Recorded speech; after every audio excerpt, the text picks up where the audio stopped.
Right now, we're engaged in a fight, an urgent fight, this very minute. And this involves our children and protecting our children. And we all remember that the whole trajectory of this horrible disease that we've faced, coronavirus, when it first hit here, we saw the horrible toll it took on the oldest New Yorkers. The horrible toll it took on people with pre-existing conditions. But for a long time, thank God, we saw very little impact on our children. Now we see something different that we did not see in the beginning, and the entire medical community is coming together to answer this challenge, and we take it very, very seriously. And I want everyone to take it seriously. I'm going to keep saying to parents and family members, I need you to be vigilant to protect your children, all our children, because your vigilance will make all the difference in this crisis. Pediatric multi-system inflammatory syndrome. Again, pediatric multi-system inflammatory syndrome, PMIS. We're going to keep updating you on it as we get more information. So first, a number of children affected in New York City. We now have 82 confirmed cases. This number has gone up consistently in recent days, from a point where we had literally no acknowledgement of this problem because healthcare professionals weren't seeing it even just a few weeks ago, to now 82 confirmed cases. 53 of these cases have either tested positive for COVID-19 or had COVID-19 antibodies. Now, a few days ago, we lost a child. It's the first time we saw a child die from this horrible syndrome.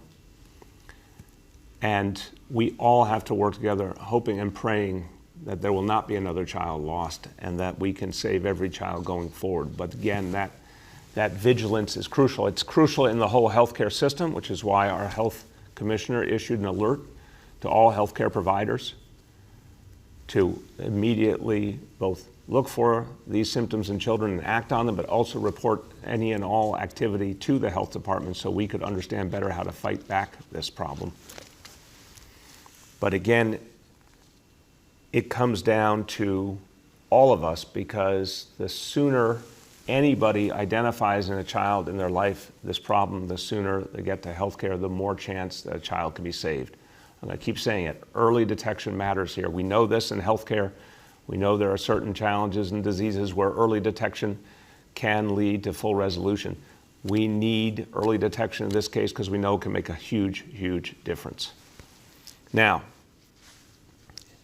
our healthcare professionals are learning about this syndrome as quickly as they can, and there's still unanswered questions.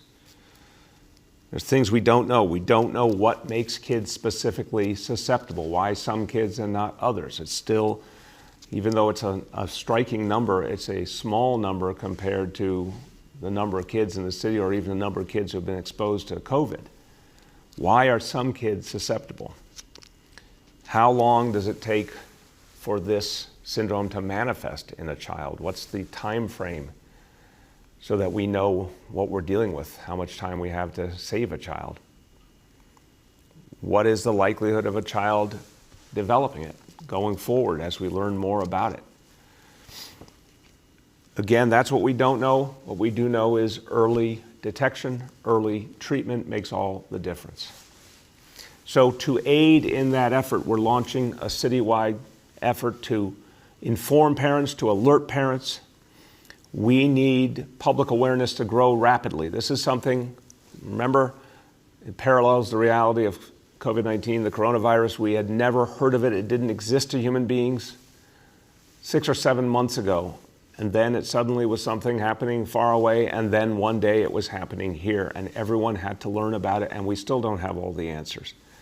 Well, here is PMIS, something that was not evident in the beginning of this crisis, now is. We have to rapidly inform families all over the city. So a digital advertising campaign will begin today, and then over the next week or two, you'll see a growing effort to inform people, to let them know what to look out for, to let them know how to act. TV and radio ads, ads in community and ethnic newspapers, bus shelters, newsstands, you name it, you're going to see these all over New York City. We need everyone to spread the word. And again, we're going to keep talking about what to look out for. A parent, a family member, a professional who works with children, this is what you need to look for. Persistent fever, rash, abdominal pain, vomiting. Those problems, even one of them could suggest this syndrome, but in combination, they especially are worrisome. So when you see these problems, reach out to a healthcare professional immediately. And anyone, again, who does not have their own doctor can call 311, get connected to a health and hospitals clinician, and get to care that you need.